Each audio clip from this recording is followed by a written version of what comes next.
Shalom, salam kimia. Jumpa lagi di channel video Bu Eli. Langsung saja kita akan belajar kali ini pada bahasan orde kedua dari suatu laju reaksi. Mempelajari laju reaksi perlu kita pahami lebih dulu bagaimana menganalisis grafik dari laju reaksi itu ya. Nah, sahabat kimia, pada video sebelumnya Bu Eli sudah membahas orde ke-0, orde ke-1. Silahkan dipelajari ulang ya supaya kita lebih memahami bagaimana orde kedua, bagaimana untuk menetapkan gradiennya, slope atau konstanta laju, apa pentingnya konstanta laju terhadap hubungannya dengan laju reaksi. Mari kita mulai ya. Nah, perhatikan ketiga grafik ini ya. Di grafik pertama, kita melihat ada hubungan antara waktu terhadap konsentrasi. Ini bentuk kurvanya itu fungsi kuadrat ya, sahabat kimia. Sehingga kita bisa melihat bahwa bertambahnya waktu reaksi itu akan menyebabkan konsentrasi dari reaktan itu akan berkurang sesuai dengan kuadratnya ya. Nah, sahabat kimia, ini beda ya dengan orde 0 dan orde 1. Silahkan dicek kembali ya. Nah, kita melihat grafik kedua ya. Grafik kedua ini kita cermati ya, apa sumbu X-nya apa, sumbu Y-nya apa. Pada sumbu X itu ada konsentrasi dari reaktan ya. Reaktan ini diberi simbol A ya. A kalau ini pakai simbol R ya. R itu reaktan. A itu juga reaktan ya. Nah, konsentrasi dalam satuan molar ya, mol per liter per sekon ya. Konsentrasi ini bertambah secara kuadrat terhadap menyebabkan pertambahan juga laju reaksinya. Jadi ini hubungannya antara laju reaksi yang bertambah secara kuadrat merupakan fungsi kuadrat dari konsentrasi reaktan ya. Nah, sahabat kimia, seperti itu ya. Dari sini ada ya, berkurangnya konsentrasi reaktan terhadap waktu merupakan laju reaksi ini adalah sama dengan K kali konsentrasi A berorde 2 ya. Nah, ini nanti kita bahas berikut ya. Nah, lalu grafik ketiga ya. Jadi ada beberapa grafik yang bisa kita buat sesuai dengan orde reaksi masing-masing. Nah, kalau disajikan grafik ketiga ini, di sini adalah waktu reaksi berlangsung ya. Misalnya dalam waktu sekon atau menit atau jam seperti itu terhadap satu per konsentrasi reaktan. Jadi satu per molar atau satu per mol per liter ya. Nah, sahabat kimia, satu per konsentrasi reaktan ini ternyata berbanding lurus terhadap waktu reaksi ya. Ini seperti apa? Kok bisa seperti satu? Kok bisa seperti ini? Y-nya ya, Y-nya 1 per A, sementara X-nya adalah waktu ya. Sehingga kalau kita bisa membuat persamaan gradiennya Y sama dengan MX plus C, maka Y-nya itu adalah 1 per konsentrasi reaktan sama dengan gradiennya adalah K atau slope-nya. X-nya adalah waktu reaksi ditambah intercept-nya. Intercept adalah perpotongan antara titik 0, Y ya. 0, Y ini adalah C ya. Y sama dengan MX plus C. Nah, ini juga bentuk seperti ini, grafik seperti ini juga menunjukkan bahwa itu adalah grafik orde kedua. Jadi, apa maksudnya kita harus memahami yang namanya grafik laju reaksi ini? Karena dengan memahami grafik laju reaksi, maka kita bisa tahu dia itu orde 0, orde 1, atau orde kedua. Nah, sahabat kimia, memahami orde reaksi akan menentukan jenis-jenis reaksi kimia yang nanti bisa kita manfaatkan ya. Nah, seperti itu ya sahabat kimia. Nah, sekarang kita akan membahas dari mana ya kita bisa menentukan persamaan konstanta laju secara matematis ya berbasis integrasi ya untuk sesuatu reaksi berorde kedua ya. Nah, baik ya, di sini Bu Eli akan memulai dengan membuat sebuah persamaan reaksi yang diberi simbol reaktan itu R ya. Reaktan akan menghasilkan produk. R itu reaktan ya, P itu produk. Nah, menurut konsep dari laju reaksi ya, reaktan itu akan berkurang sejumlah limit tertentu ya. Dengan D itu diferensiasi atau delta kecil yang menunjukkan selisihnya sangat sedikit, min dr per dt sama dengan bertambahnya konsentrasi produk per dt ya. Nah, ini sahabat kimia sudah tahu ya, ini merupakan laju reaksi. Nah, sekarang karena berkurangnya konsentrasi reaktan per satuan waktu ini adalah bahasan kita pada laju orde kedua, maka kita kasih tulis K, R di sini kuadrat 2 ya. Kenapa? Karena bahasan kita sekarang ada di orde 2 ya. Jadi 2-nya ini ditaruh di sini ya sebagai kuadrat orde kedua. Nah, sahabat kimia, bahasan kita adalah pada R-nya ya, pada R-nya. Nah, lalu supaya kita mau menghilangkan secara matematis D itu diferensiasi, menghilangkan diferensiasi sehingga menghasilkan sebuah persamaan matematis ya, maka persamaan matematis tanpa diferensiasi ya, maka kita hilangkan dengan mengintegralkan. Jadi kita kumpulkan min dr per r kuadrat ya. Ini sama dengan k dt ya. Lalu kita integralkan. Nah, kita integralkan di sini, integral di depan D-nya kita integralkan ya. Jadi ini kita integralkan ya. Ini minnya tetap ya. Lalu bagaimana integral min dr per r kuadrat di sini ya? Nah, sahabat kimia, kita menulis dalam bentuk yang lebih enak dibaca ya. Ini ke sini. Maka pernya kita jadikan pangkat saja ya.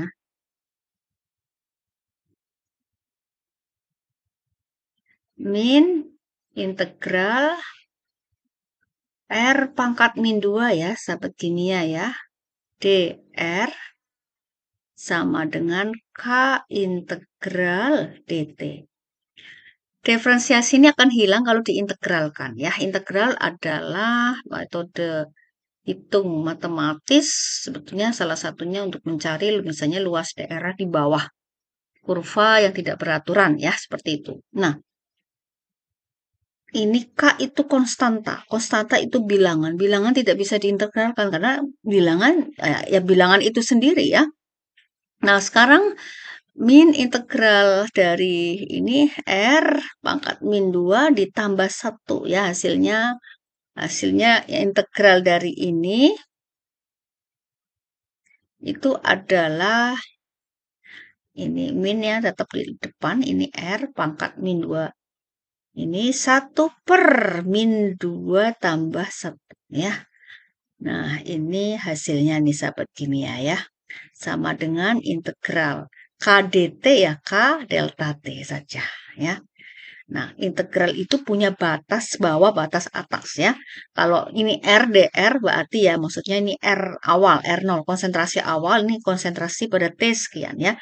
Sebenarnya kalau dt ini maksudnya ya T0 belum mulai, reaksi itu belum mulai ya.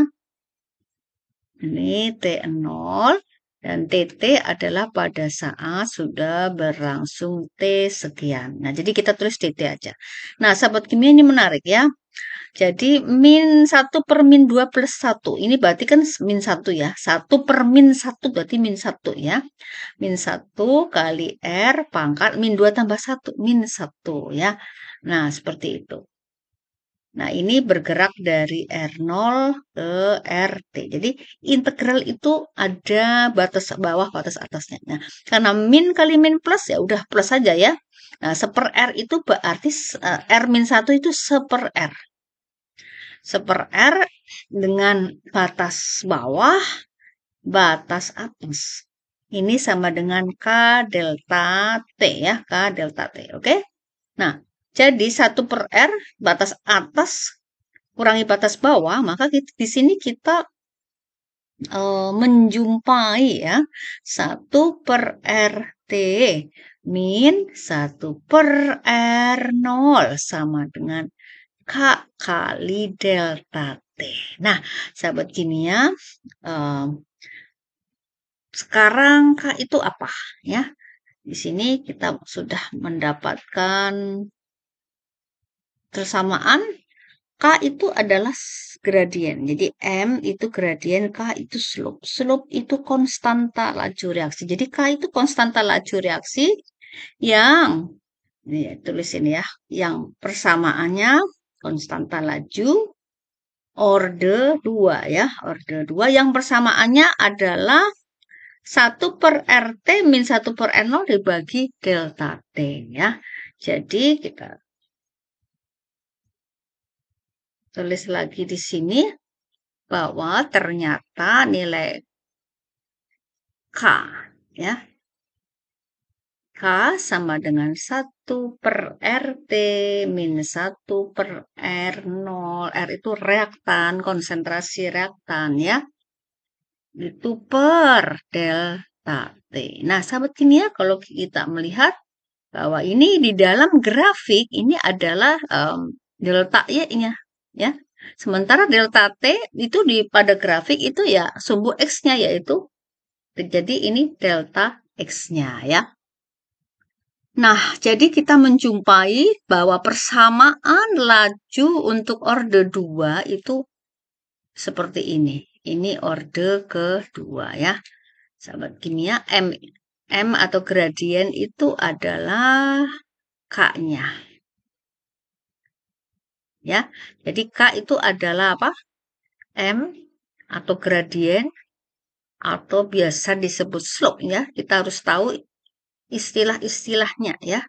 Ini yang merupakan konstanta dari laju reaksi. Mengapa begitu penting kita menentukan konstanta laju reaksi? Karena seringkali konstanta laju reaksi itu merupakan memberikan gambaran kepada kita bagaimana tipe dari laju reaksi itu ya.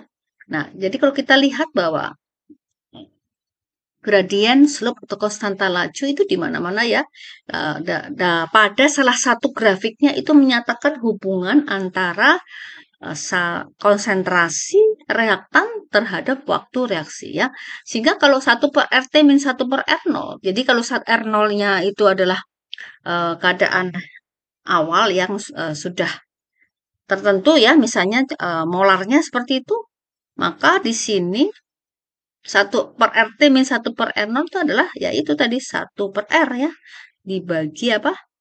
Delta T atau TT min T0. Nah, grafik yang mana yang menggambarkan seperti ini ya? Kalau kita melihat di sini, nah ya ini adalah grafik yang ketiga ya. 1 per konsentrasi reaktan. Itu reaktan. Jadi 1 per RT min 1 per R0. Maksudnya ini deltanya ya. Sudah deltanya terhadap waktu dari reaksi ya. Jadi kelihatan ya di sini ya 1 per R per T ini berarti sesuai dengan grafik ketiga ya. Nah, sahabat kimia, kita juga seringkali diminta untuk menentukan waktu paruh ya, waktu paruh dari orde kedua. Mengapa waktu paruh ini kadang kita pakai untuk menyelidiki ya apakah reaksi itu benar orde 0, 1, atau 2 ya. Nah, karena kita kembali kepada pengertian dari waktu paruh ya, Bu Eli pernah menjelaskan ini pada video yang kemarin ya. T setengah. T setengah adalah apa? Waktu paruh ya. Waktu paruh atau half life ya. Nah, ini ciri-cirinya apa? Ini biasanya dimiliki oleh spesies-spesies unsur radioaktif, misalnya seperti itu ya. Jadi, waktu paruh itu keadaan di mana pada konsentrasi reaktan pada T sekian, pada T waktu paruhnya itu akan menjadi setengah dari konsentrasi awal ya. Nah, oleh karena itu, jika tadi kita menjumpai nilai konstanta laju untuk orde 2 sama dengan 1 per RT ya, min 1 per R0 per delta T, maka sahabat kimia tinggal mengubah bahwa 1 per setengah R0, karena RT sama dengan setengah R0 ya, ini min 1 per R0, dibagi delta T-nya kita ubah jadi T setengah ya.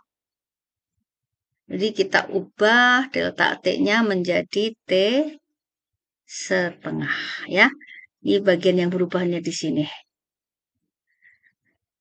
RT menjadi setengah R0, delta T-nya menjadi T setengah ya.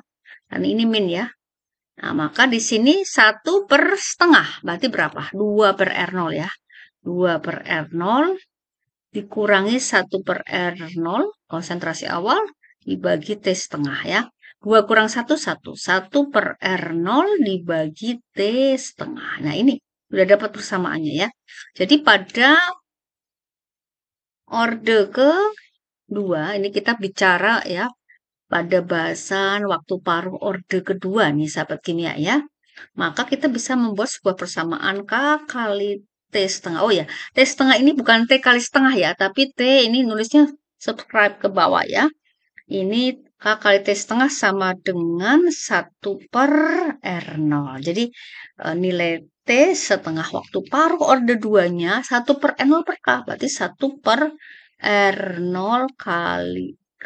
Ya, nah ini sahabat kimia 1/R0 kali A ya. Kali K. Nah, ini adalah, ingat, waktu paruh dari orde kedua ya. Beda dari orde ke-1, bahkan beda dari orde ke-0, tetapi konsep dalam menurunkannya sama ya, bahwa RT ya, itu sama dengan apa? Keadaan RT sama dengan setengah R0 ya. Jadi keadaan RT sama dengan setengah R0.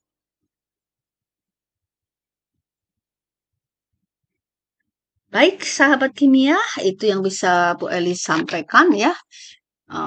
Bagaimana kita menentukan nilai K, kemudian menentukan waktu paruh, persamaan berbasis integrasi, sehingga kita yakin bahwa ini adalah sebuah reaksi orde kedua ya.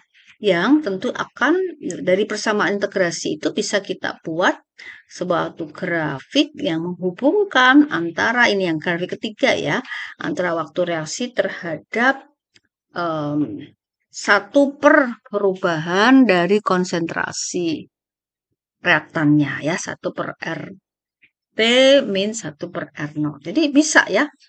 Jadi persamaan dari nilai K-nya itu bisa kita buat grafiknya ya seperti ini ya.